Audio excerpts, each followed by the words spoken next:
Hello mga loads, tayo nagkakabit po ng turbo.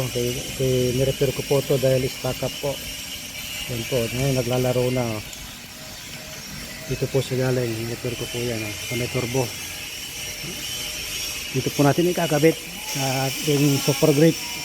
Yan po, loads. Mamaya malalaman natin mamaya pag okay na. God bless po mga loads. Yan, okay na yan. Okay. Hello mga loads, to kinakabit muna natin ang ating turbo. Ito po yung nirepair ko kanina. So, kinakabit ko po. Maya maya matitesting natin kung okay siya. Okay po. Kalangis, ito po.